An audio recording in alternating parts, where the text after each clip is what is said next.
ज्यांनी जगभरात सांगितली, ज्यांनी जगाला शांतीचा आणि भारताला क्रांतीचा संदेश दिला, ज्यांनी आपल्या भिक्खू संघाला सांगितलं कधीही थांबायचं नाही, सतत चारिका करत राहायची। चरत भिक्खवे चारिकम लोकानुकंपा याथान हिताय बहुजन हिताय बहुजन सुखाय आदि कल्याण मध्य कल्याण अंत कल्याण। हे भिक्खूंनो सतत आयुष्यभर चारिका करायची आहे, ज्याच्यामुळे समस्त भारतीयांच्या जीवनाच्या सुरुवातीलाही, त्यांच्या जीवनाच्या मध्यंतरीही आणि त्यांच्या जीवनाच्या शेवटीलाही त्यांचं कल्याणच होईल, असा शांतीचा कल्याणाचा मार्ग तुम्हाला जगाला दाखवायचा आहे। म्हणून आपल्या भिक्खू संघाला प्रचारक म्हणणारे तथागत गौतम बुद्ध, बुद्धाच्या नंतर ही समतेची विचारधारा, ज्याने आपला मुलगा महेंद्र आणि मुलगी संघमित्र यांना धम्माला दान देऊन टाकलं आणि ज्यांनी जगभरात म्हणजे संपूर्ण आशिया खंडामध्ये धम्माचा प्रचार प्रसार केला, ज्या तिथल्या तिथल्या लोकभाषेत ज्यांनी फार मोठे मोठे शिलालेख कोरले आणि सबंध आशिया खंडावर एक छत्री अमल निर्माण केला, असे महासम्राट अशोक।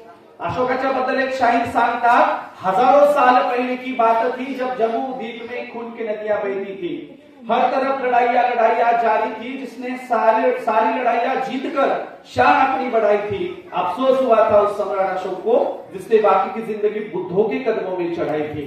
आणि म्हणून सम्राट अशोक यांनाही अभिवादन करतो।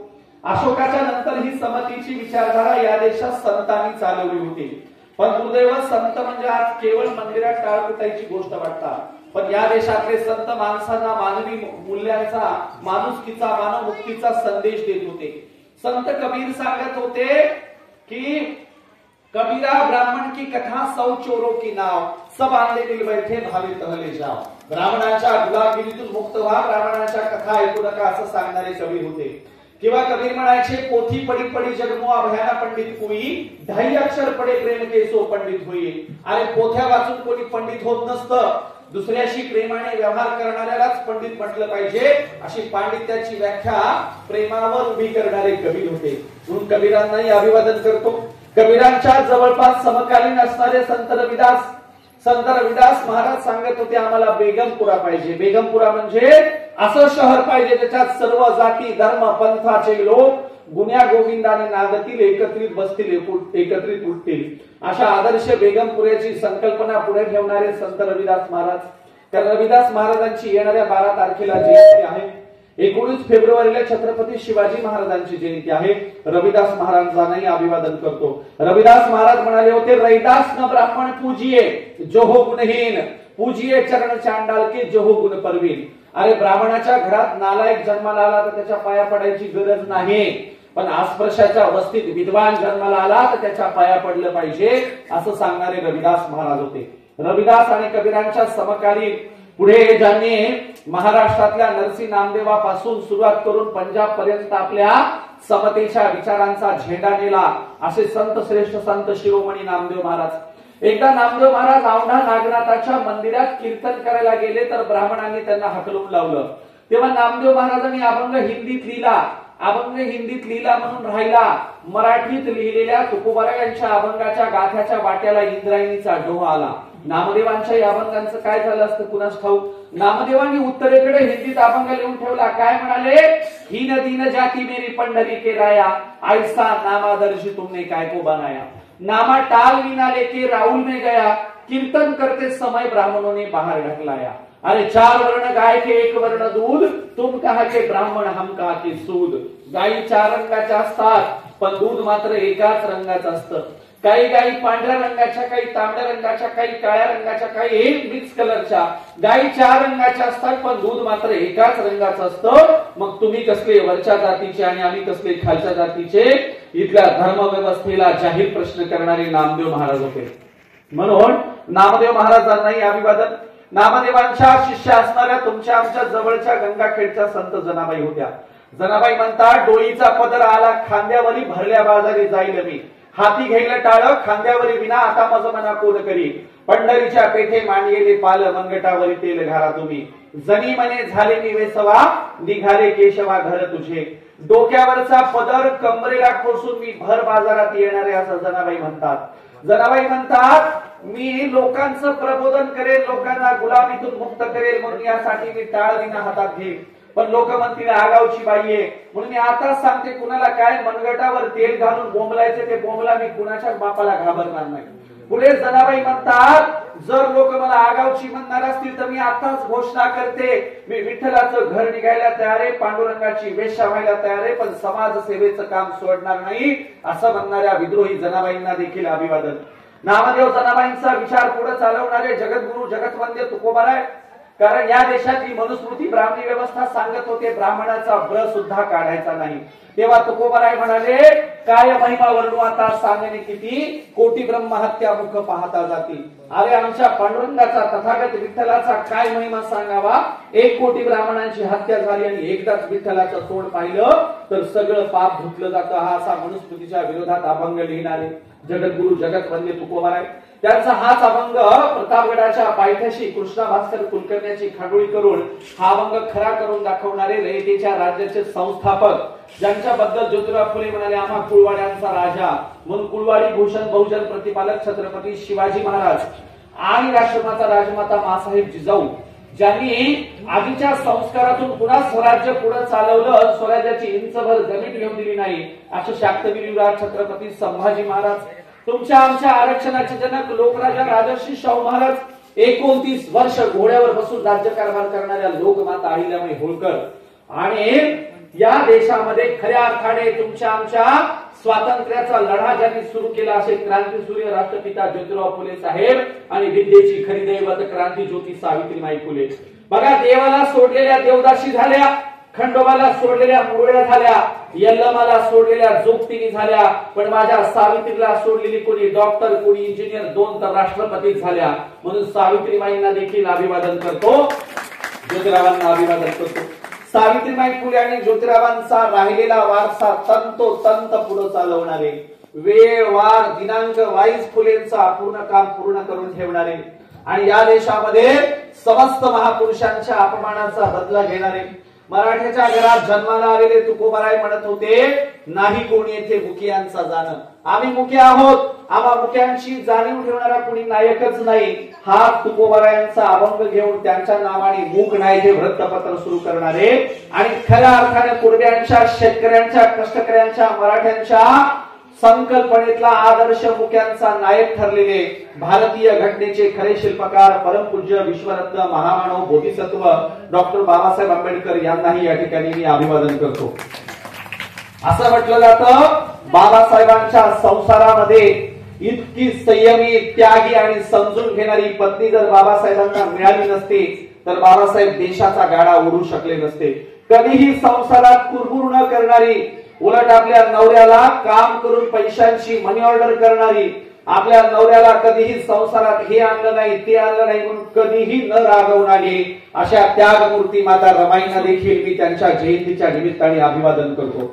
जगबदल घालून घ्याव मला सांगून गेले भीमराव, गुलामीच्या या चिखलात का ऋतून बसलाय रावत, चल निघ घे मिनीवरती धाव मला सांगून गेले भीमराव. असं म्हणून बाबासाहेबांचं उरलेलं कार्य पुढे चालवणारे छत्रपती शिवरायांचा पवाडा साता समुद्राच्या पलीकडे रशियापर्यंत घेऊन जाणारे साहित्य सम्राट लोकशाहीर अण्णाभाऊ साठे, ज्यांनी सांगितलं तुझ्या हाती तूप आलं, तुझ्या हाती साय, समाजाचं काय रे गड्या, समाजाचं काय, टाटा बिर्ला करतील बाकी सारीच उपाशी मरतील, असं म्हणणारे लोककवी वामनदादा कर्डक आणि परिवर्तनवादी चळवळीतल्या तमाम महापुरुषांना, गणनायकांना मी या ठिकाणी अभिवादन करतो. बघा, रमाईच्या जीवनचरित्रातलं आम्हाला काय घ्यायचंय. आता सगळ्या विद्यार्थ्यांनी सगळ्यांनी सांगितलं की रमाईचा जन्म हा अत्यंत हलाखीच्या परिस्थितीमध्ये कुठे झाला तर रत्नागिरी जिल्ह्यातल्या कोकणाच्या किनारपट्टीच्या समुद्राच्या जवळच्या भागामध्ये झाला.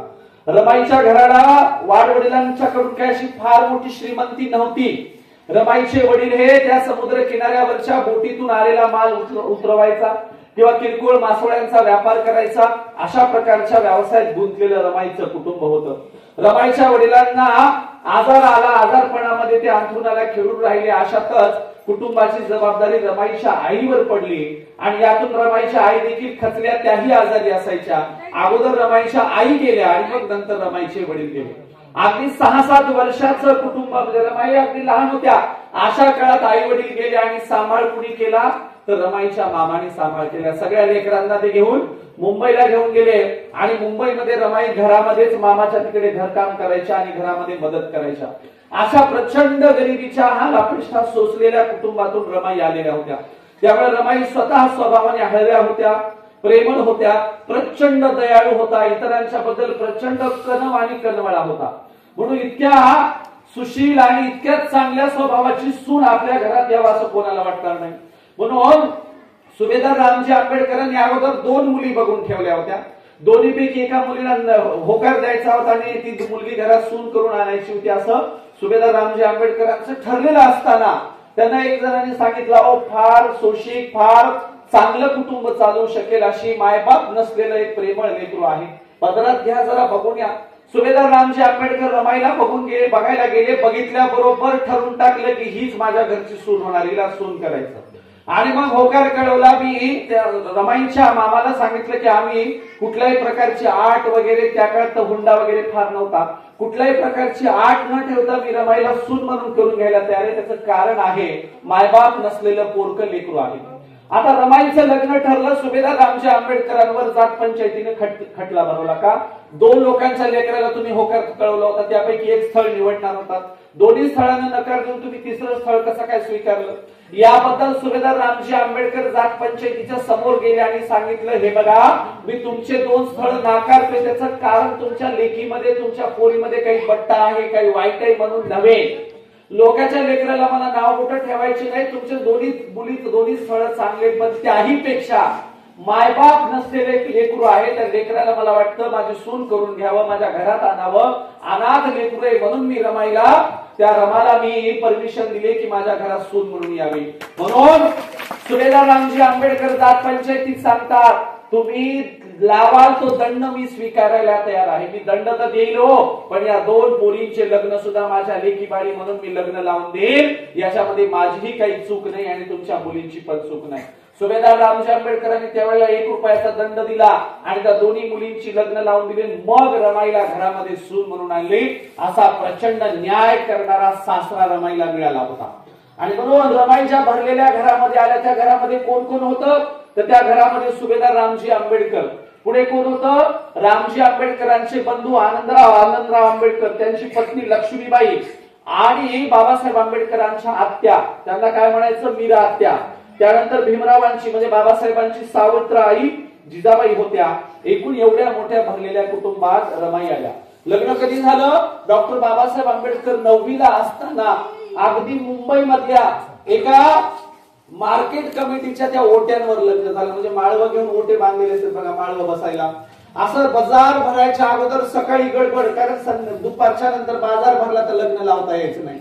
अशा अत्यंत घाई गडबडीमध्ये सकाळी बाजार भरायला सुरुवात व्हायच्या अगोदर अशा मार्केट यार्डमध्ये, मार्केट त्या कमिटीच्या ओट्यांवर, भाजीपाला विकायच्या ओट्यांवर बाबासाहेबांचं रमाईचं लग्न झालं. रमाई घरी आल्या आणि रमाईने सगळ्यांची मनं जिंकून घेतली. घरामध्ये प्रचंड राब राबायच्या, प्रचंड कष्ट करायच्या. आणि अशा काळामध्येच रमाईच्या घरामध्ये सुभेदार रामजी आंबेडकर यांचा 2 फेब्रुवारी 1913ला मृत्यू झाला. आणि घरामध्ये सगळ्यात मोठ्या म्हणून सगळ्यांना सांभाळून घेण्याची जबाबदारी कुणावर पडली? तर रमाईवर पडली. म्हणून बघा, रमाई ह्या अत्यंत गरिबीच्या कुटुंबातून आलेल्या आहेत, पण प्रचंड श्रीमंत माणसांच्या घरचा कारभार करण्याची ताकद सुद्धा रमाईमध्ये आहे. मी यासाठी म्हणतोय कारण सुभेदार रामजी आंबेडकर एक मिलिटरीमध्ये राहिलेले गृहस्थ होते, प्रचंड शिस्तप्रिय होते. मिलिटरीतून आलेल्या, शिक्षकी पेशात असलेल्या अशा शिस्तप्रिय गृहस्थाच्या घरातली जबाबदारी कशी असते याचा तुम्ही अंदाज करू शकता. अशा शिस्तप्रिय घराची जबाबदारी रमाईने स्वीकारली. सगळ्यांना शिस्त लावली, सगळ्यांना वेळच्या वेळी सगळ्या गोष्टी द्यायच्या. अशा काळामध्ये बाबासाहेब आंबेडकरांना विदेशात शिकायला जायची वेळ आली. अहो 2 दिवस आपला नवरा, आपल्या घरातला एखादा व्यक्ती आपलं घर सोडून, शहर सोडून कुठे गेला तर आपल्याला कळत नाही. आताच्या बाया तर ते गावाच्या वेशीच्या बाहेर जायच्या अगोदर पुन्हा फोन करतात, कुठं गेले हो तुम्ही. ते म्हणजे ठेव मोबाईल. अहो नेमकंच वेश सुद्धा ओलांडली नाही. त्या पाहुण्याच्या गावी पोहोचायच्या अगोदर हिचा मिस कॉल पडतंय, पोहोचले का नाही. संध्याकाळी यायच्या अगोदरीचे 2-4 कॉल कुठपर्यंत आले. किती काळजी. ज्या बाईचा नवरा, ज्या महामायेचा, ज्या महामातेचा नवरा विदेशात चाललाय, त्या रमाईच्या हृदयाची काय अवस्था असेल. आणि मग बाबासाहेबांनी रमाईला कसं बसं तयार केलं, रोज समजून सांगितलं जावंच लागतं, पुढचं शिक्षण घ्यायचं आहे. शहाजीराव गायकवाडांची फेलोशिप मिळाली आहे, किळुस्कर गुरुजींनी मध्यस्थी केली आहे. अशा सगळ्या गोष्टीतून बाबासाहेबांनी रमाईचं मन तयार केलं. पहिल्यांदा रमाई बाबासाहेब आंबेडकरांना समुद्र किनारी त्या बंदरावर सोडायला आल्या. बाबासाहेबांनी स्वतः पत्रात लिहिलंय की मी जसा बोट सोडून दूर दूर जात होतो, रमाई तुलाही बघवत नव्हतं, तुझ्याही हृदयामध्ये पोटामध्ये कालवत होतं आणि माझ्याही पोटामध्ये कालवत होतं, कारण पहिल्यांदाच मी कुटुंबाला सोडून इतक्या लांब चाललो होतो. रमाई सर्वस्वाची, सगळ्या कुटुंबाची जबाबदारी मी तुझ्यावर राम सोडून चाललो होतो, असं बाबासाहेब म्हणतात. आणि म्हणून बाबासाहेब आंबेडकरांचे तुम्हाला सगळे पैलू माहिती आहेत. बाबासाहेबांचा साहित्यिक पैलू माहिती आहे, आंदोलनाचा पैलू माहिती आहे, उग्र रूप धारण करणारे बाबासाहेब माहिती आहे. पण बाबासाहेबांचा हळव्या मनाचा पैलू तुम्हाला समजून घ्यायचा असेल तर रमाई नक्की वाचली पाहिजे. आणि कोणती रमाई वाचायची? यशवंत मनोरांनी लिहिलेली रमाई नक्की वाचा. जो माणूस दगडाचा असेल, दगडाच्या हृदयाचा असेल, त्यांनी यशवंत मनोरांची रमाई वाचताना रडल्याशिवाय राहणार नाही. म्हणून माझं म्हणणं काय, आपण वर्षावासाचे कार्यक्रम घेतो, वर्षावासात एकदा तरी रमाई चरित्र वाचनाचा पण कार्यक्रम घ्या. वर्षावासाला आपण बुद्ध आणि त्यांचा धम्म लावतो की नाही, तर त्या जोडीला आपण एकदा तरी यशवंत मनोरांची रमाई वाचली पाहिजे. त्याचे तुम्हाला मोजके प्रसंग सांगतो बघा. बाबासाहेब शिकून आले, शिकून आल्याच्या नंतर बाबासाहेब आंबेडकरांचा इंग्रज अधिकाऱ्यांनी सत्कार करायचा ठरवला. इंग्रज अधिकारी म्हणाले, मिस्टर आंबेडकर तुम्ही कार्यक्रमाला नेहमीच येता, जरा तुमच्या मिसेसला घेऊन या की जोडीने आम्हाला सत्कार करायचा आहे.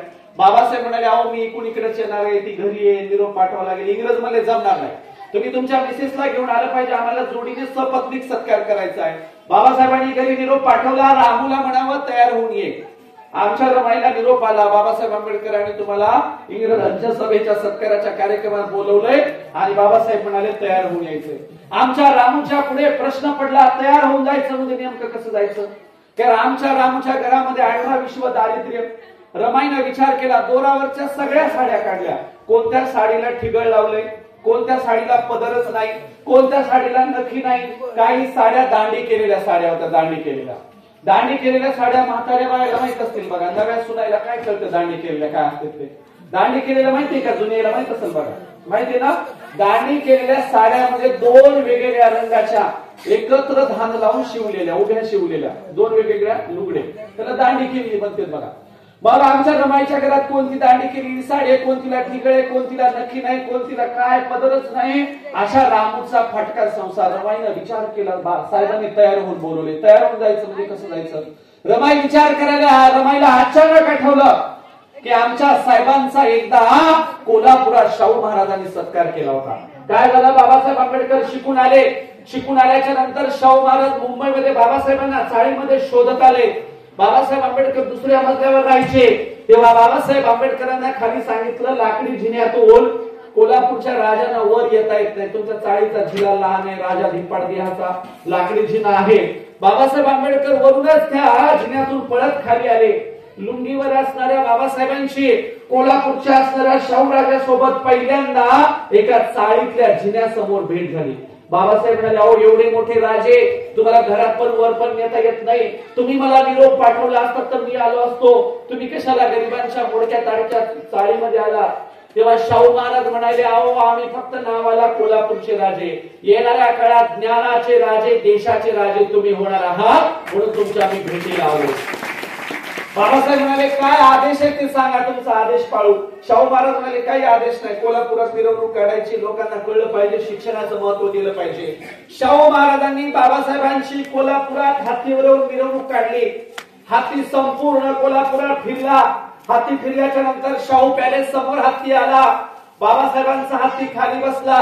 अंबारीतून बाबासाहेब हत्तीवरून खाली उतरले. शाहू महाराजांनी स्वतःच्या डोक्यावरचा लाल रंगाचा मोठाच्या मोठा जरीचा फेटा काढला आणि बाबासाहेब आंबेडकरांच्या डोक्यावर घातला आणि सांगितलं, आजपासून देशाचं नेतृत्व तुमच्याकडे, तुम्हीच या देशाचे नेते आहात. बाबासाहेब आंबेडकर घरी गेले. डोक्यावरचा लाल रंगाचा जरीचा फेटा काढला, रमाईच्या हातात दिला. रमाईने फेट्याची घडी केली, संदकात ठेवला. ती गोष्ट रमाईला आठवली की साहेबांनी बोलवलं, तयार होऊन जायचं. घरात एकही चांगली साडी नाही. रमाई आमच्या बाबासाहेब आंबेडकरांची लाज राखण्यासाठी, गरिबीची लाज राखण्यासाठी घरात गेल्या. लाकडी संदकातला शाहू महाराजांचा जरीचा फेटा काढला. माझ्या रमाईने तो फेटा नेसला. बाबासाहेबांच्या अगोदरच त्या स्टेजवर रमाई जाऊन बसल्या. बाबासाहेब इंग्रजांच्या गाडीतून आले, गाडीतून उतरल्या बरोबर म्हणजे यशवंत म्हणून म्हणतात ज्याला जगाच्या साहित्याची इतिहासाची पारख होती त्याला रमाईची पारख नसेल का. बाबासाहेब जसे गाडीतून उतरले तसे म्हणतात अरे माझी रामू कुणाचा बरं शालू नेसून आली. बाबासाहेब विचार करायला लागले, जगभरातले इतके देश फिरलो, इकडे गेलो तिकडे गेलो, जगातून पुस्तकांनी भरलेल्या ट्रंक आणल्या, पण माझ्या रमाईला कधी शालू आणू शकलो नाही, कधी एक चांगली महागडी साडू घेऊ शकलो नाही. आज माझी रामू कुणाचा बरं शालू नेसून आली. इतका जरीचा लाल रंगाचा शालू माझी रामू कुणाकडून घेऊन आली असेल. जसं जसं बाबासाहेब स्टेजकडे जातात तसं लक्षात येतं अरे माझी रामू माझी लाज राखण्यासाठी, गरिबीची लाज राखण्यासाठी शाहू महाराजांचा फेटा नेसून आली. बाबासाहेबांच्या डोळ्यात अश्रू येतात. बाबासाहेबांना वाटतं आता रमाईच्या डोळ्यात डोळे घालून बघावं तर रमाई हंबरडा फोडायची. रमाईला लक्षात येतं, साहेबांच्या लक्षात आलंय मी फेटा नेसून आले. रमाईला वाटतं साहेबांकडे बघावं तर साहेब सुद्धा रडतील. रमाईने ठरवून टाकलं जमिनीकडे बघायचं, स्वतःच्या पायाच्या अंगठ्याकडे बघायचं, वर बघायचंच नाही. साहेबांना रडू आलं तर काय करायचं. साहेबांच्याही लक्षात आलं रामू माझ्याकडे बघत नाही, कारण रामूला रडू आलं तर काय करायचं. बाबासाहेब गेले, स्टेजवर कार्यक्रम झाला, जोडीनं सत्कार झाला, दोघांनी एकाकडे बघितलं नाही. दोघांच्या डोळ्यामध्ये पाणी होते, अश्रुधारा होत्या. बाबासाहेब घरी गेले, रमाई घरी गेल्या. घरी गेल्याच्या नंतर बाबासाहेबांनी अंगातला कोट काढला, रमाईच्या हातात दिला. रमाईने साहेबांच्या पायावर डोकं टेकवलं आणि रमाईच्या अश्रूंच्या धारा बाबासाहेबांच्या बुटावर पडत होत्या. बाबासाहेब म्हणाले रामू मी तुला एक शब्द देतो, मी माझ्या जनतेला सांगेल एक वेळच मला विसरला तरी चालेल, पण माझ्या रामूचा त्याग आणि समर्पण कधी विसरायचं नाही. तिच्या त्याग आणि समर्पणामुळे या देशाचं भलं होणार आहे. कारण रामू तू कधी संसारात कुरबुर केली नाहीस, कधी फाटका संसाराबद्दल तू रडली नाहीस, तू कधी म्हणली नाही एवढे मोठे शिकून आले पण घरात काही आणलं नाही. रामू तुझ्यासारखी बायको नशीबवंताला मिळते. मला प्रचंड अभिमान आणि गर्व आहे रामू तुझ्यासारखी बायको मला मिळाली. तुझा त्याग आणि समर्पण मी कधीच विसरणार नाही, कुणाला विसरू देणार नाही.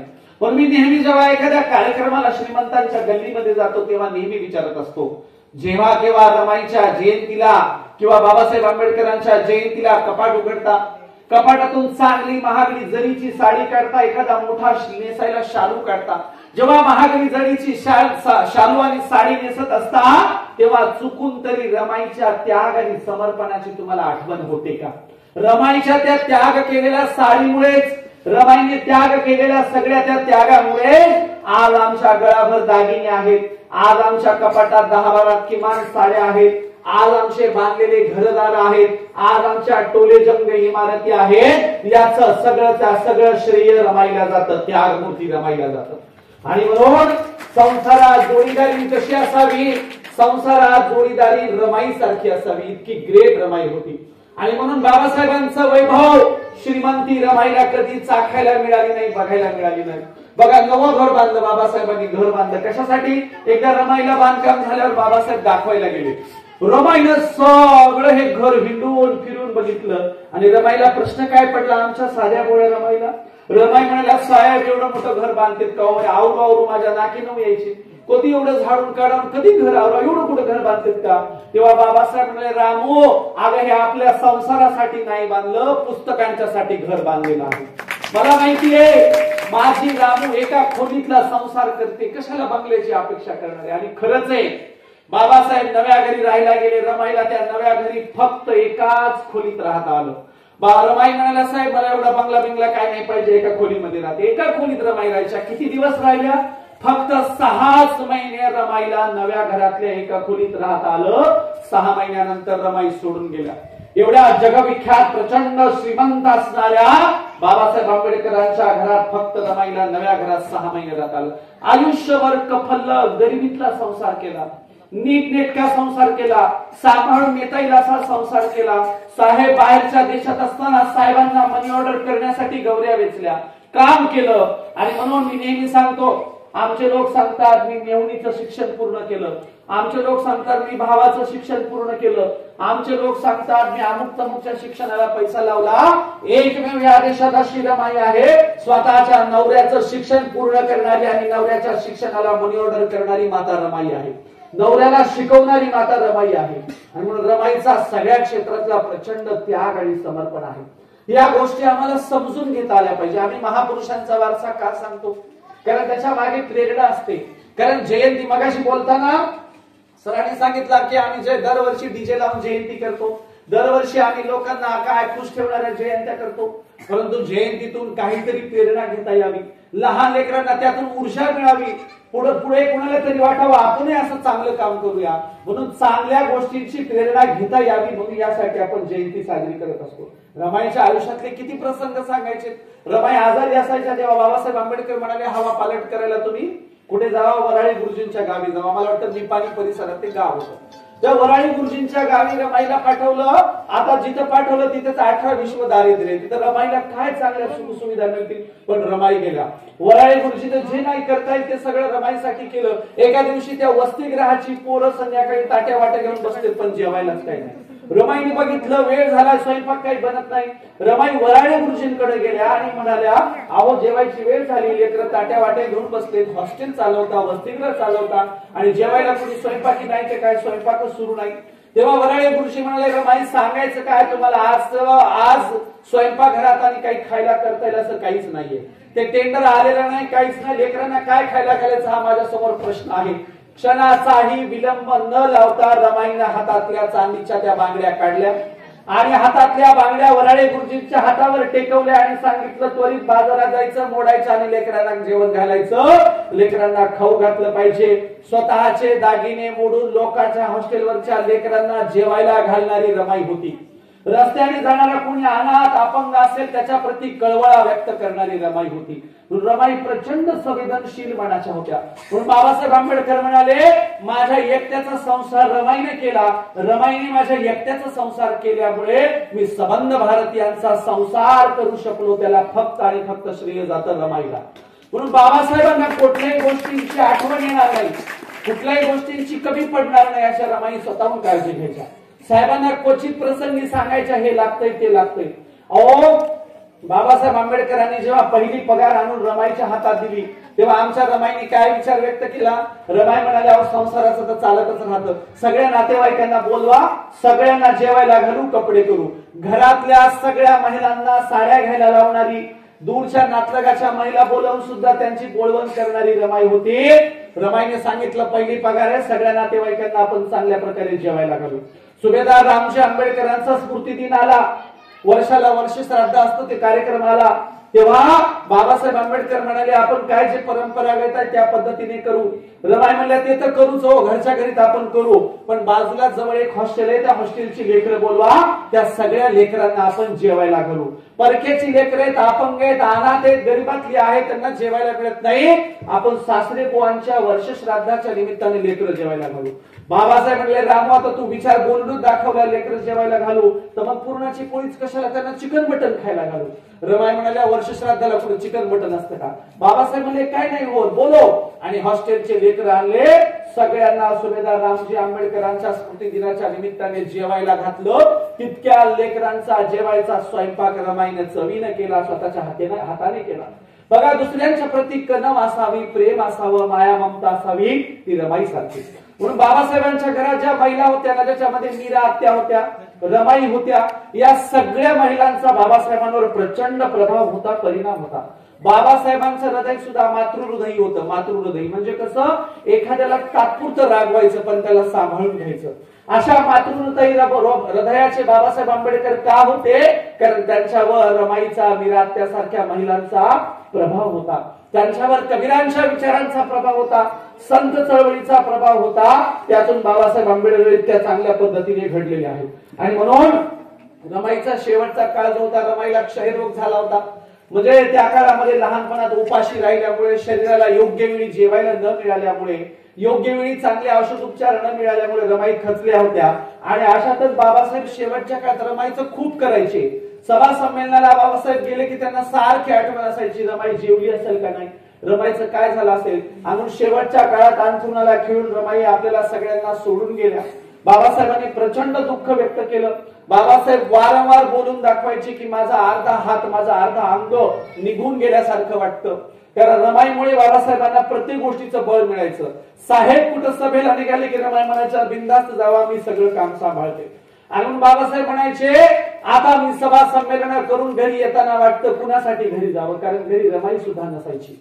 आणि म्हणून बाबासाहेबांनी वेळोवेळी पत्र लिहिली असतील, भाषण केली असतील, खासगीत आठवणीत बोलून दाखवलं असेल, त्या शेवटपर्यंत बाबासाहेबांनी रमाईच्या बद्दल सातत्याने आठवणच व्यक्त केलेली आहे. आणि म्हणून सांगावं तेवढं कमीच आहे. आम्ही आचरणात काय आणतो ते फार महत्वाचं आहे. मगाशी सरांनी फार सुंदर बाबासाहेबांचं वैचारिक आणि दीर्घ लिखाण केलेलं पत्र वाचून दाखवलं. बाबासाहेबांची पूर्वीची पत्र छोटी छोटी आहेत, पण यांनी गोलमेज परिषदेच्या नंतरचं, गोलमेज परिषद झाल्यावर बाबासाहेबांनी रमाईला लिहिलेलं पत्र वाचून दाखवलं. त्याच्यात काय म्हटलंय की आपली 3 मुलं आणि 1 मुलगी असे 4 जण गेले. बऱ्याच लेकरांच्या, मला वाटतं 3ही लेकरांच्या अंत्यविधीला, 4ही लेकरांच्या अंत्यविधीला बाबासाहेब नव्हते. रमेश गंगाधर गेला तेव्हा तर बाबासाहेब विदेशात होते. रमेश गेल्यावर तर साहेबांना लगेच सांगावं साहेबांच्या परीक्षा आहेत, परीक्षेत मन लागायचं नाही. रमेश गेला, बाबासाहेबांच्या परीक्षा झाल्यानंतर रमाईने पत्र लिहिलं आणि सांगितलं साहेब मागच्या वेळेस मी काही तुम्हाला सांगितलं नाही, पण आपला रमेश आपल्याला सोडून गेला. गंगाधर तर कसा गेला, उपचाराअभावी गेला. डॉक्टरांनी सांगितलं मागचं बिल दिलं नाही, आता आम्ही तुम्हाला चेकअप करू शकत नाही. उपचाराअभावी गंगाधर नावाचा मुलगा गेला. एका मुलाच्या अंत्यविधीला तर रमाईला कोणा कपडा बी नव्हता टाकायला, स्वतःच्या साडीचा पदर फाडला आणि लेकरांची अंत्यविधी, 2 लेकरावर तो पदर झाकला, स्वतःचा साडीचा पदर, आणि लेकरांची अंत्यविधी केली. म्हणून मगाशी सर बोलताना फार छान म्हणाले, काय म्हणाले, तुम्हा चालायला ज्यांनी स्वतःचे पाय दिले, सांगा त्या भीमरायाला तुम्ही काय दिले. 3 मुलं मुलगी पत्नी मातीमध्ये गेली तरी त्या युगंधराने जीवाची पर्वा नाही केली.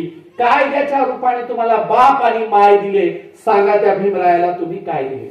आज प्रश्न विचारायची वेळ आली की आम्ही बाबासाहेबांना काय दिलं, आम्ही महापुरुषांना काय दिलं. आमचं सोन्या नाण्यासारखं घरदार झालं, आमच्या दारापर्यंत डांबर आलं, आमच्या घरादारामध्ये सोना नाणं आलं, आमच्या गळ्यामध्ये सोनं आलं, साड्या, कपडा, लता, जमीन, जुमला, नोकरी, आरक्षण सगळं आलं. आम्हाला आमच्या महामानवाने सगळं दिलं, आम्ही त्या महामानवासाठी काय दिलं हा प्रश्न फार महत्वाचा आहे. काय द्यायला पाहिजे होतं. बाबासाहेब आंबेडकर म्हणाले होते माझा जागृतीचा अग्नी अखंड तेवत ठेवा, ठेवला का नाही. बाबासाहेब आंबेडकर म्हणाले होते माझ्या परिवर्तनाचा रथ तुम्हाला पुढे नेता नाही आला तरी चालेल, पण किमान आहे तिथे तरी ठेवा. आम्ही ठेवलाय का नाही. कुणीतरी रथाचे चाक काढून नेलेत, कुणीतरी रथाची दांडी काढून नेली, कुणीतरी रथच विकून टाकलाय. शाहीर संभाजी भगत नेहमी सांगतात कुणी स्वतःसाठी विकला ग बाई, कुणी मतासाठी विकला ग बाई, कुणी खुर्चीसाठी विकला ग बाई, कुणी स्वतःसाठी विकला ग बाई. बाबासाहेब आंबेडकर आणि त्यांची चळवळ आम्ही अलीकडच्या काळात काय केलं तर ती व्यापक करण्याऐवजी, देश पातळीवर नेण्याऐवजी, प्रचंड उंचीवर नेण्याऐवजी, सगळ्या जाती धर्म पंथाच्या लोकात नेण्याऐवजी आम्ही ती संकुचित केली. आम्ही तो विचार विकून टाकला. आणि म्हणून बाबासाहेब आंबेडकर रमाईला खऱ्या अर्थाने श्रद्धांजली काय असेल तर त्यांची चळवळ चालवली पाहिजे. म्हणून माझी फार इच्छा आहे, रमाईच्या जयंतीच्या निमित्ताने सांगतो, महाराष्ट्रामध्ये किमान 1000 तरी आंबेडकरी चळवळीच्या महिला व्याख्याता असल्या पाहिजे. किती असल्या पाहिजे. 1000 तरी. अहो आज आमच्याकडे बोटावर मोजण्या एवढ्या 2-4 महिला असतात. एखादी सुषमा अंधारे राजकारणात गेली की व्याकुळ होऊन जातो, कारण बायाच नाहीत ना. सामाजिक चळवळ चालवणाऱ्या, व्याख्यान करणाऱ्या आज आमच्याकडे महिला नाहीत. किमान आमच्याकडे महाराष्ट्र गाजवणाऱ्या आंबेडकरी चळवळीच्या 1000 महिला पाहिजे. दणदणीत बोलणाऱ्या, 2-2 तास रमाई सांगणाऱ्या. आज माझा प्रश्न आहे, रमाई आंबेडकर यांच्याबद्दल, माता रमाईच्या त्यागाबद्दल बोलणारी, 2 तास बोलणारी महाराष्ट्रात एक तरी महिला व्याख्याता आहे का सांगा बरं. कोणाच्या ओळखीत आहे का सांगा. रमाईवर बोलणारी, 2 तास बोलणारी एक महिला व्याख्याता आहे का. 60-70 वर्षात काय करत होतो आम्ही. रमाई गेल्यावर, बाबासाहेब गेल्यावर काय करत होतो. याला सर्वस्वी जबाबदार या देशातल्या पितृसत्ताक आंबेडकरवादी चळवळीचे पितृसत्ताक लोक आहेत. कार्यक्रम लावायच्या, बाया फक्त वंदनेपुरते ठेवायच्या, बाईला बोलूच द्यायचं नाही. बाया फक्त वंदनेपुरत्या, बाया फक्त मागे बसवायला. आणि म्हणून किमान रमाईची जयंती तरी महिलांना घेऊ द्या. वाकड्या तिकडे शब्द तरी बायाला बोलू द्या. तिनं तिचं मत मांडावं, तिनं तिचा विचार मांडावा, तिनं अभिव्यक्त व्हावं. आपल्याकडे धरणे आंदोलन चालू होतं बघा. कुठे. परभणीमध्ये. लोकनेते विजय वाकोडे साहेब गेल्यानंतर किंवा स्मृतिशेष आपले ऍडव्होकेट सूर्यवंशी गेल्याच्या नंतर धरणे आंदोलन सुरू झालं. मंडपात एका दिवशी मला बोलवलं भाषण करायला. मी म्हणलं अहो आम्ही तर बोलतोच, ह्या महिलांना बोलू द्या म्हणलं, वाकडं तिकडं कसंही बोलू द्या. आमच्या महिलांना वंदना पण चांगली येते म्हणलं, ठेवणीतल्या शिवाय पण चांगल्या येतात, जर बोलू द्या की म्हणलं. काय बिघडतं का काय? वाकडं बोलल तिकडं बोलल, एखाद्या तोंडातून शिवीत जाईल का, बिघडणार आहे का काय? आता तुम्ही काय एवढे सभ्येत का काय म्हणलं, कधी शिव्याचं नाही ऐकलंय म्हणून? हा बोलू द्या की, 2-4 शिव्या देऊन बोलू आमची म्हातारी. आणि म्हणून आमच्या बायला बोलू द्या. तुम्हाला रमाईचा प्रसंग सांगतो. रमाईनं सुद्धा एकदा भाषण केलेलं आहे. एकदा रमाई आंबेडकरांना, बाबासाहेब आंबेडकरांना बोलवण्यात आलं, स्टेजवर कार्यक्रम सुरू झाला आणि एक जणांनी सूत्रसंचालन सांगितलं माझा रमाई बोलतील. रमाईने बाबासाहेबांकडे मागितलं, बाबासाहेब म्हणले बोला. रमाईने हातात माईक घेतले, अगदी 3-4 ओळी रमाई बोलल्या. काय म्हणाल्या? साहेबांचं दर्शन घ्यायला मी आले होते. साहेबांच्या त्याग आणि समर्पणाबद्दल आम्हालाच काय संबंध भारतीयांना फार गर्व अभिमान वाटतो आणि म्हणून मी साहेबांना ऐकणारे, असं रमाई बोलल्या. 2-3 शब्द आणि रमाईने ठेवलं. अहो निरक्षर असणाऱ्या, केवळ बाबासाहेबांच्या सहकार्याने थोडी थोडी अक्षर ओळख असणाऱ्या रमाई सुद्धा भाषण करायच्या. रमाई भाषण करायच्या, तर आम्ही रमाईच्या लेखीने का भाषण करू नये? म्हणून आमच्या महिलांना सुद्धा 2-2, 4-4 वाक्य तरी बोलता आले पाहिजे. महिलांनी सुद्धा बोललं पाहिजे. महिलांनी स्टेजवर बसलं पाहिजे. ग्रामसभेमध्ये उभं राहून प्रश्न विचारले पाहिजे. महिलांनी तलाट्याला, तहसीलदाराला झापलं पाहिजे. कलेक्टरच्या समोर जाऊन प्रश्न विचारले पाहिजे. अशा आम्हाला धाडशी महिला हव्या आहेत, अशा धाडशी रमाई हव्या आहेत. रमाईच काय, रमाईच्या अगोदरच्या आपल्याला प्रचंड महिलांचा वारसा आहे, संघर्षाचा वारसा. सावित्रीमाई बघा, रमाई बाबासाहेबांच्या सारखं ज्योतिराव फुले आणि सावित्रीमाईंचं काम होतं. अहो फुले साहेब गेल्यानंतर सुद्धा सावित्रीमाई राबत होत्या. अस्पृश्याच्या वस्तीतला बाबाजी गायकवाड नावाचा पोरगा, ज्या पोराला प्लेग झालाय, अशा पोराला खांद्यावर घेऊन सावित्रीमाई फुले ससाण्याच्या माळावर असणाऱ्या यशवंताच्या दवाखान्यात जात होत्या. अशा काळात सावित्रीमाईंना प्लेग झाला आणि सावित्रीमाई सुद्धा गेल्या. दुसऱ्याच्या लेकरांची सेवा करता करता सावित्रीमाई सुद्धा गेलेल्या आहेत. माळ्याच्या घरात जन्मलेली महिला अस्पृश्य वस्तीतल्या लेकराला कमरेवर खांद्यावर घेऊन दवाखान्यात जाता जाता वारली. अस्पृश्य लेकरांची सेवा करता करता सावित्रीमाई गेल्या, धारातीर्थी पडलेल्या आहेत. म्हणून आम्हाला रमाई, सावित्रीमाई फुले, जिजाऊंचा वारसा आहे. अहो जिजाऊ तो घोड्यावर बसून राज्य कारभार करायच्या. आता म्हणतात घोषा पडद्याचं गाव आहे, गावाच्या बाहेर निघू नये. आता म्हणतात घोषा पडद्यातल्या महिलांनी ढाळच्या बाहेर सुद्धा येऊ नये. अहो देशमुखांच्या घराण्यातली जिजाऊ, माहेरकडे देशमुख, अशा देशमुखांच्या घराण्यातली जिजाऊ घोड्यावर बसून स्वतः राज्य कारभार करायच्या, तलवार चालवायच्या, युद्धावर जायच्या. अहिल्याबाई होळकर विधवा असताना, म्हणजे नवरा गेला, सासरा गेला, घरातले करते धरते पुरुष गेले, अशा वेळेला अहिल्याबाई होळकरांनी स्वतंत्र राज्य चालवलं.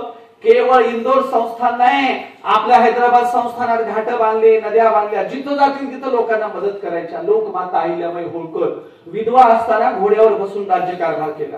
एवढ्या प्रेरणादायी महिलांचा आम्हाला वारसा आहे. पण महाराष्ट्रात पुरुषांच्या चळवळीने स्त्रियांकडे काही हक्क अधिकारच दिले नाही. त्यामुळे महाराष्ट्राचा सगळा सत्यानाश झाला. लाडक्या बहिणीमध्ये पण बहिणीने तिकडे मतदान का केलं असेल, त्याचं कारण काय?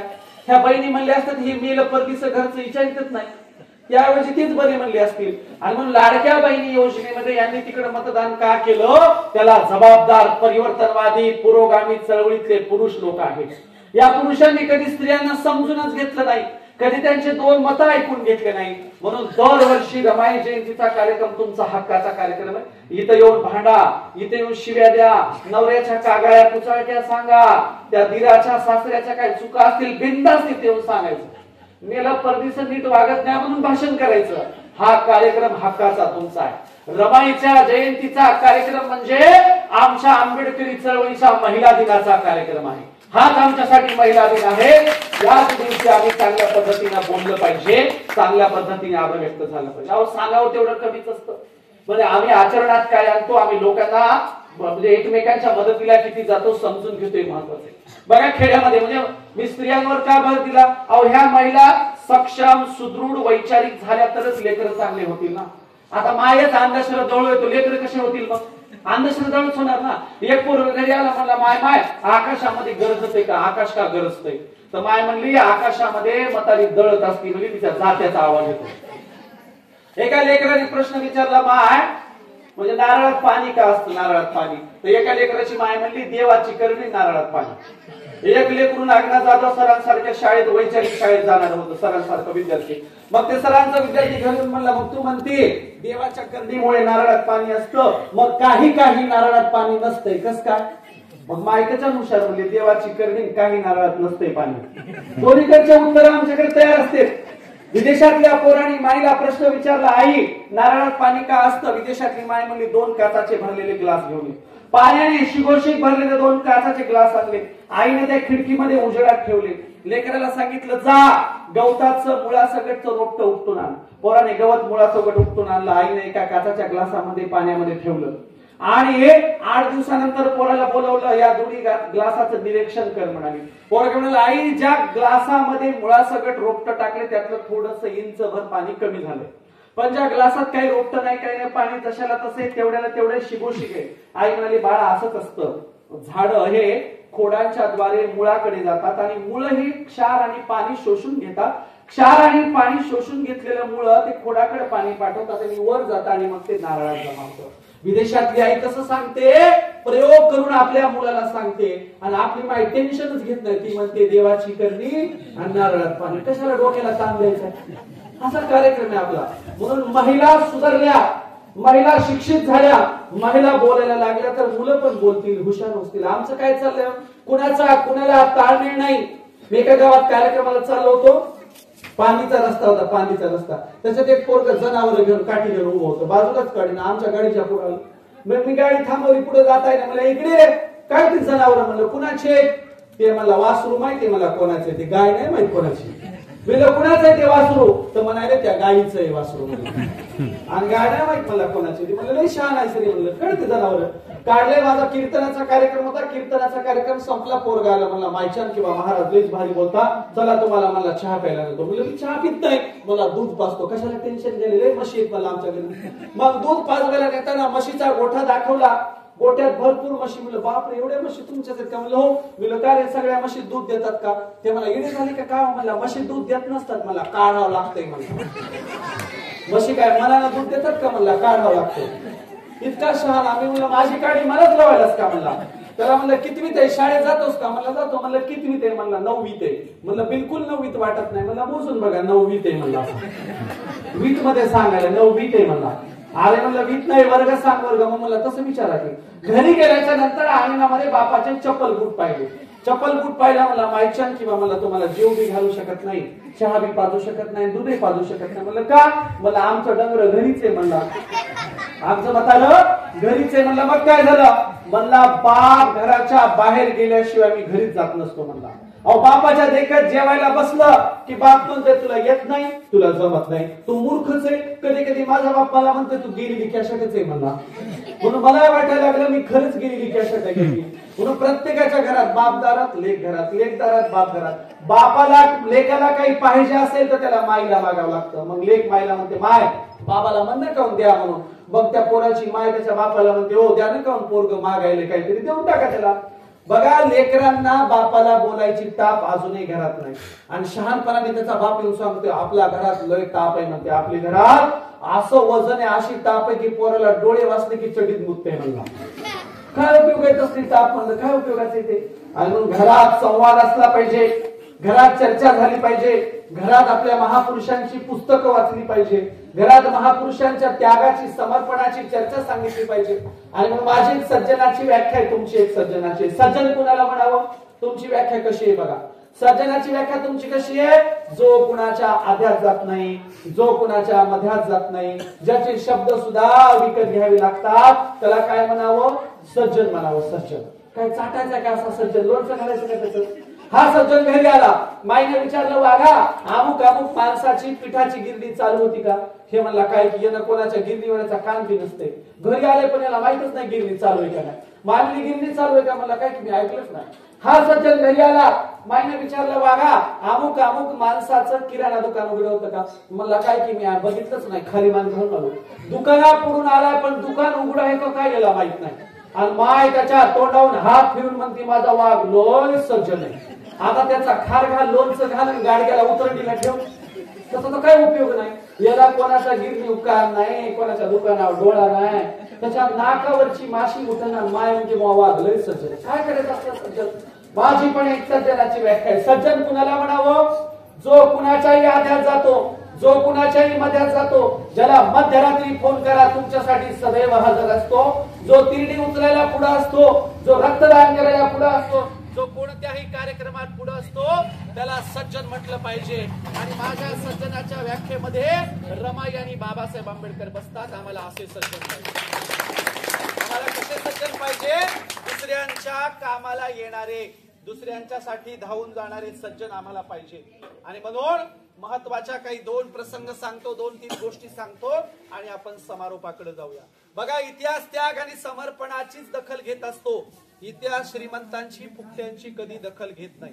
तथागत बुद्धाच्या शेतात 1000 सोन्याचे नांगर चालायचे, पण इतिहास श्रीमंतीबद्दल शुद्धोधनाचा लिहिला गेला नाही. तर कर्जाच्या वह्या तर सर्वस्वाचा त्याग करून जगभर बिना चप्पलचं फिरल्याबद्दल, त्याग आणि समर्पणाबद्दल तथागत बुद्धाचा इतिहास दिला गेला. सम्राट अशोक जगाचे चक्रवर्ती राजे होते, उंच सिंहासनावर बसायचे, पण तेच सम्राट अशोक रस्त्याने जाणाऱ्या कफल्लक बौद्ध भिक्षूंच्या पायावर डोकं टेकवायचे. ज्या भिक्षूंचं चिवर फाटलंय, अशा चिवर फाटलेल्या अनवाणी पायने जाणाऱ्या बौद्ध भिक्षूंच्या पायावर सम्राट अशोक डोकं टेकवायचे. का टेकवायचे? कारण अशोक सांगायचे, इतिहास काही माझ्या श्रीमंतीचा लिहिला जाणार नाही, त्याग आणि समर्पणाबद्दल तथागत बुद्धाच्या अनुयायाचा, भिक्खू संघाचा इतिहास लिहिला जाईल. या देशात बोल्लोबा मोरे सावकारांना कर्ज देणारे महाजन होते, पण बोल्लोबा मोरेंचा इतिहास दिला गेला नाही. तर कर्जाच्या वह्या पाण्यात बुडवून लोकांना कर्जमुक्त केल्याबद्दल जगद्गुरु जगतवंद्य तुकोबारायांचा इतिहास लिहिला गेला.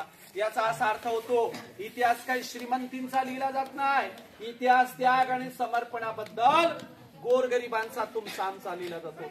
कधी तुम्हाला खेड्यात टाटा, बिर्ला, अंबानीचे, अदानीचे पुतळे दिसलेत का? नसतात. कधी पुणे, मुंबई, मेट्रो सिटीत तरी अदानी अंबानीचे पुतळे आहेत का? दिसणार नाही. पण अंगावर चिंध्या पांघरून शब्दांचं सोनं वाटणाऱ्या गाडगे महाराजांचे पुतळे तुम्हाला जगभरात दिसतील.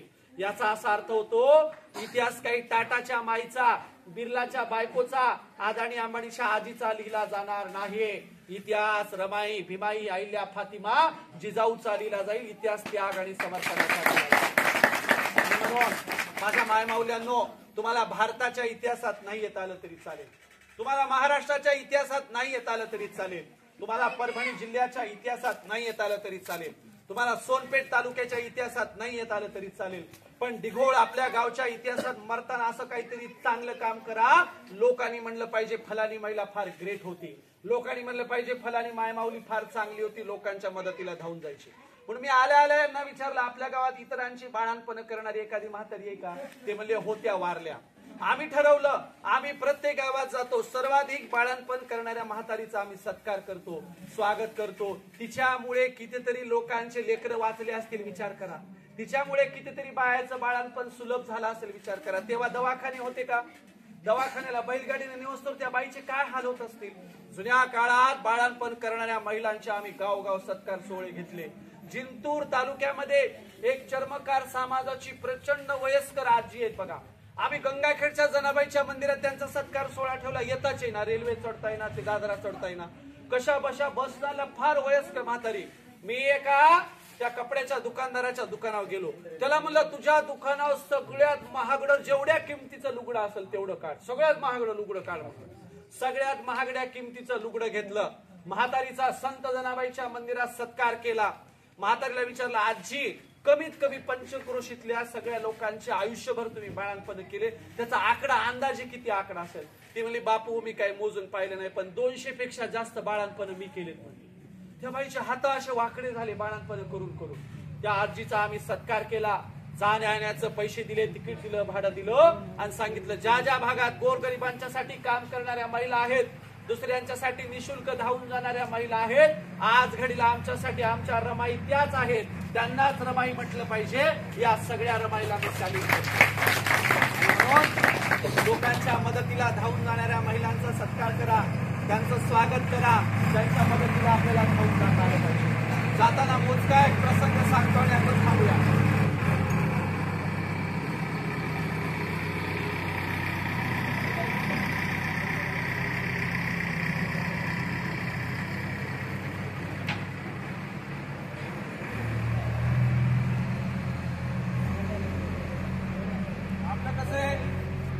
समारोप करते बघा, ऐका. आपलं कसं आहे, महिला महिलांच्या शत्रू आहेत. आमचं कसं आहे, 4 बाया एकत्र आल्या की जी नसती का तिच्याबद्दल चर्चा असते. एक तर आमच्या बाया एकत्र येत नाही आणि आल्या 4-5 जण एकत्र, चर्चा कशी असते, कोणाची नांदना, कोणाची पळून गेली, कोणाला पोट फुटला, कोणाची काडी मोड झाली, याच्याच आमच्या चर्चा असतात. आमच्या बाया एकत्र येत नाही तर आली तर अशी चर्चा. आणि म्हणून आम्ही एकत्र येऊन चांगली चर्चा केली पाहिजे, लोकांना जोडणारी चर्चा केली पाहिजे, रमाईवर चर्चा केली पाहिजे, 4 गाणे म्हणले पाहिजे, जरा आपल्याला जे बोलता येईल ते सांगितलं पाहिजे. बघा, एका गावात एक म्हातारी होती. माझं कीर्तन संपलं, मला चहा प्यायला म्हातारी न्यायला आली. म्हणली चला महाराज चहा पाजते. घरी घेऊन गेली, लय मोठा वाडा. म्हणलं आजी एवढा मोठा वाडा रिकामाच दिसतोय, वाड्यात कोणीच नाही का? ती म्हणली 5 लेक इथं, 4घांचे लग्न झाले आणि त्यांच्या बायका नोकरीला आहेत, ते बी नोकरीला, 4 निघून गेले. म्हणलं आजी त्यात सगळ्यांचं लय मोठेपण सांगायला, 5व्या बद्दल काहीच सांगा ना. म्हणली महाराज जाऊ द्या ना, तुम्ही विचारू नये, म्या सांगू नये. मला सांगा की 5वं काय करते? म्हणली काय करते की तुमच्या मोकार हिडतय. म्हणली माझं तोंड मला म्हणलं म्हातारी तरी हुशार दिसायली. मग म्हणलं आजी 5व्याचं लग्न केलं का? आजी म्हणली करणारच नाही. म्हणलं का? ती म्हणली ही इथंच राहणार आहे, घरी वाड्यातच राहणार आहे. आणि हल्लीच्या सुना लय हुशार असतात आणि एवढी शिकलेली सून घरात आली आणि सगळा कारभार हातातच घेतला तर काय करू म्हणली, त्यामुळे याचं लग्नच करणार नाही. म्हणलं आजी असं नसतंय हो, एक आयडिया सांगू का? म्हणलं आयडिया. म्हणली सांगा. म्हणलं असं करा आजी, काय करा, लग्न करा पण सगळ्या कपाटाला आरमाल्याला मोठाले कुलप लावा आणि चाब्या कमरला ठेवा, कारभार कसा काय जाईल सुनाकडे सांगा बरं. आजी म्हणली महाराज लय भारीची गोष्ट सांगितली. म्हणलं हल्लीच्या महाराजाचे हे धंदे आहेत. म्हणलं तेवढं घ्या म्हणलं ऐकून. काय आजीनं लग्न केलं, सगळ्या आरमालेल्या कपाटाला, त्या सगळ्या शेल्फाला कुलप लावले, एवढा मोठा चाब्याचा जुडगुंदा बांधून ठेवला पदराला. रोज सुनबाईला नदीवर धुणं धुवायला पाठवायची आणि सुनबाई नदीवर धुणं धुवायला गेली की कपाट खोलायची, चांगलं चुंगलं करून खायची, शेल्फ उघडायची, चांगलं चुंगलं करून खायची. एका दिवशी तिला नदीवर जाऊन शेजारच्या 2-4 बायांना सांगितलं, अगं तुझी सासू की नाही तुला नदीवर धुणं धुवायला पाठवते आणि तू नदीला गेली की इकडं काहीतरी चांगलं चुंगलं करून खाते. सून म्हणली थांबा, मी बी शिकलेली आहे, मोठ्या घरची, एका दिवशी रंगे हात पकडते. म्हणजे सुनबाईला एका दिवशी सासूबाईनं मोठंच्या मोठं गाठुडं दिलं, भरपूर धुणं दिलं, गोधडी बिधडे दिले. सुनबाईच्या लक्षात आलं आज मोठा काहीतरी आयटम होणार आहे, भारीचा आयटम होणार. सुनबाई नदीवर गेल्या, धुणं धुतलंच नाही, नुसतं गाठुडं पाण्यामध्ये बुडवलं.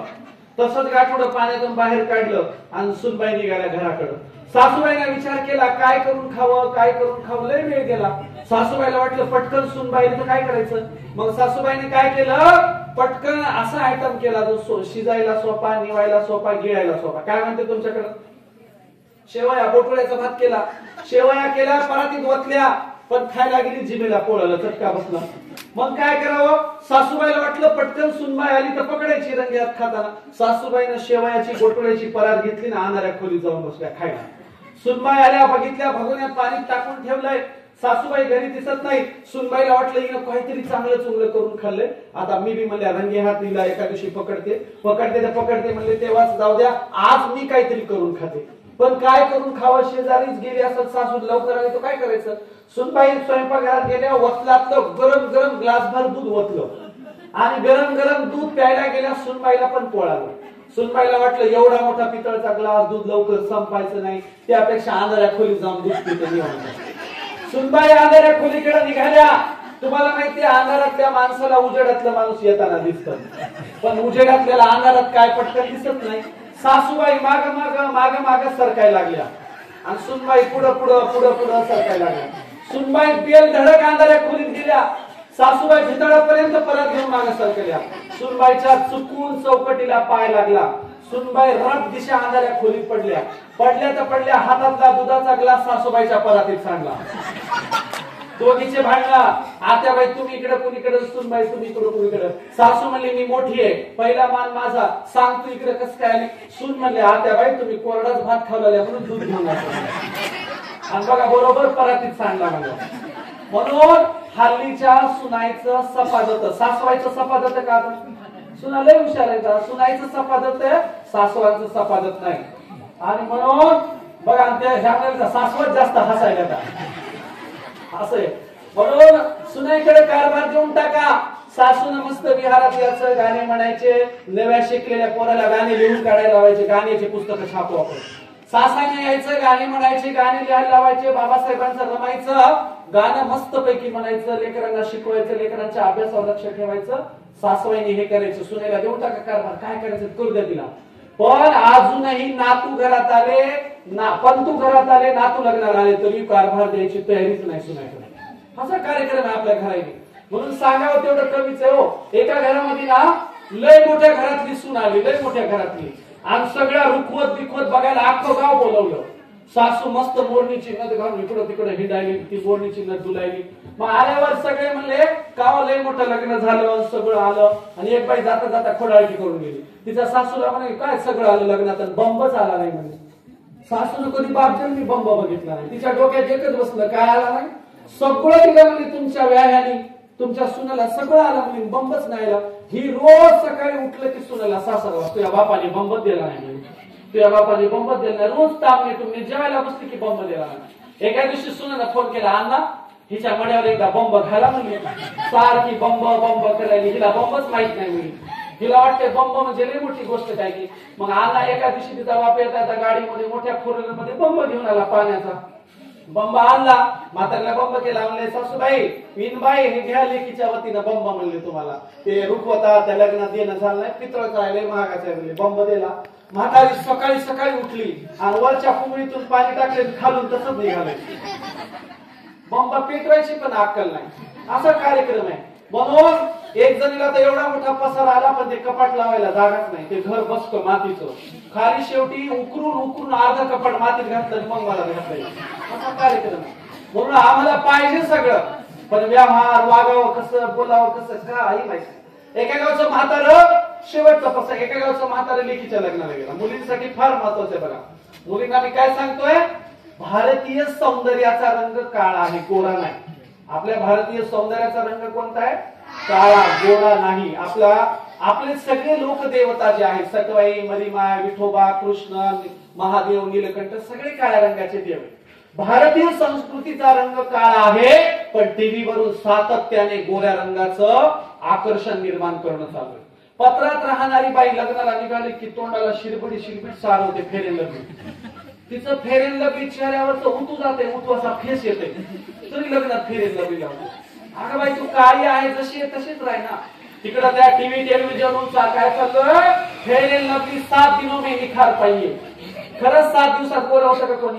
मी मला 7 दिवस नाही, 7 महिने 7 वर्ष ये फेरेन लबलीला. आमची एक बाई देतो, आमच्या कोणत्याही खेड्यातल्या बाईला फेरेन लबली लावून गोरी करून दाखव, होते का? होत नसतं.